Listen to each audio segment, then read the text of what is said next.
Good morning, কেমন আছো তোমরা সবাই? আশা করি তোমরা সবাই খুব ভালো আছো আর আমিও ভালো আছি। তো চলো আজ নতুন একটা রেসিপি নিয়ে চলে এসেছি। তো বেশি কথা না বলে চলো রেসিপিটা দেখানো যাক।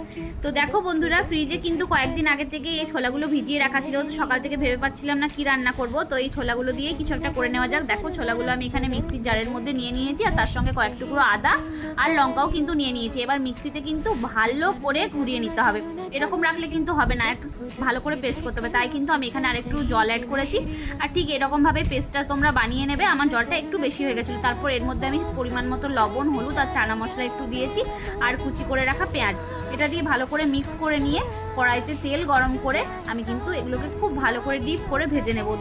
দুই পাশটা একদম খড়া খড়া করে ভেজে নিতে হবে। দুই পাশটা কিন্তু দেখো খুব সুন্দর করে ভেজে নিতে হবে। এক পাশ আমার ভাজা হয়ে গেছে, আমি আরও এক পাশটা উল্টে দিলাম।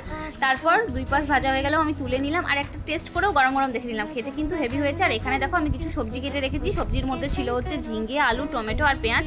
তো এখানে কড়াইতে তেল গরম করে আমি জিরে আর শুকনো লঙ্কা ফোড়ন দিয়ে কেটে রাখা সবজিগুলো দিয়ে দিলাম আর সুন্দর করে কালারটা চেঞ্জ হওয়া অবধি আমি ভেজে নিলাম। আর মাঝখানেতে দিয়ে দিলাম হচ্ছে তোমার পেঁয়াজ বাটা, আদা বাটা, রসুন বাটা, সেটাকে দিয়ে খুব ভালো করে রান্না করে নিলাম মিনিট দুইয়ের মতো। তারপর কেটে রাখা টমেটোটা দিয়ে দিলাম। তারপর গুঁড়ো মশলাগুলো একে একে দিয়ে দিলাম। হলুদ, শুকনো লঙ্কার গুঁড়ো দিয়েছি, লবণ দিয়েছি, পরিমাণ মতো চিনি দিয়েছি আর একটু চিকেন কারি মশলা দিয়েছি। তোমাদের কাছে যেটা মশলা অ্যাভেলেবেল থাকবে সেটা দিতে পারো। আমার কাছে কোনো সবজি মশলা ছিল না তাই আমি এটা দিয়েছি। এগুলো দিয়ে ভালো করে কষিয়ে নিয়ে অল্প একটু উষ্ণ গরম জল দিয়ে আমি আরও কিছুক্ষণ কষিয়ে নিয়েছি। তারপর কিন্তু দিয়ে দিয়েছি ঢাকা দিয়ে মিনিট পাঁচেকের পরে আমি কিন্তু ভালো করে তেল ছেড়ে দেওয়ার পরে জল দিয়ে ঢাকা দিয়ে দিয়েছি। এরপর কিন্তু আমি 5 মিনিট মতো সেদ্ধ হতে দিয়েছি যাতে আলুগুলো ভালো করে সেদ্ধ হয়ে যায়। তো দেখো এখানে কিন্তু আমার আলুগুলো ভালো করে সেদ্ধ হয়ে গেছে।